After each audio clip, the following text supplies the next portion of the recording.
जय श्री कृष्ण, जय माताजी, हर हर महादेव। मकर संक्रांति संवत 2082 पिंगल नाम संवत्सर, सालीवान शाक 1947 विश्वासु नाम संवत्सर, उत्तरायण, शिशिर ऋतु, પોષ માસ, કૃષ્ણ પક્ષ, 11 तिथि, તારીખ 14/1/2026 ને બુધવારે સાંજે 3:08 શ્રી સૂર્યનારાયણ મકર રાશિમાં પ્રવેશ કરે છે, જેથી મકર સંક્રાંતિનો પુણ્યકાળ તારીખ 14/1/2026 ને બુધવારે સાંજે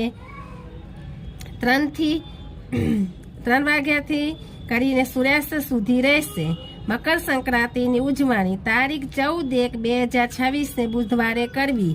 આ વર્ષે સંક્રાંતિનું વાન વાઘ છે, ઉપવાન ઘોડો એટલે અશ્વ છે, પીળા વસ્ત્રો ધારણ કર્યા છે, હાથમાં ગદા ધારણ કરેલ છે, કેસરનું તિલક કરેલ છે, ઉંમરમાં કુમારિકા છે, તે બેઠેલી સ્થિતિમાં છે, સુગંધ માટે જોઈનું ફૂલ લીધું છે, ભોજનમાં દૂધપાક જમે છે, રૂપાનું પાત્ર છે, સર્પ જાતિ છે, મોતીનું આભૂષણ ધારણ કરેલ છે, વાર નામ મંદાકિની છે, નક્ષત્ર નામ મંદાકિની છે, પૂર્વ દિશાથી આવેલ છે,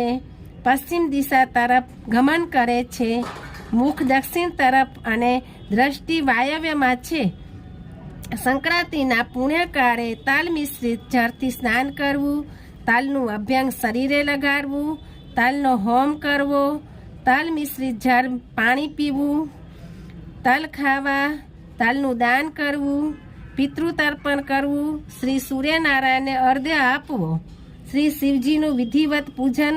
કરવું, એમને અભિષેક કરવો, વડીલોનું પૂજન કરવું। મકર સંક્રાંતિના પુણ્યકાળે ગાયોને ચારો આપવો, બ્રાહ્મણો અને જરૂરિયાતમંદોને નવા વસ્ત્રો આપવા, નવા વાસણો આપવા, ગરમ વસ્ત્રોનું દાન કરવું અને ચોખા, કઠોળ, ઘઉં, ગોળ, ઘી, તલ અને વિશેષ પ્રમાણમાં ખીચડી વગેરે અનાજનું દાન કરવું,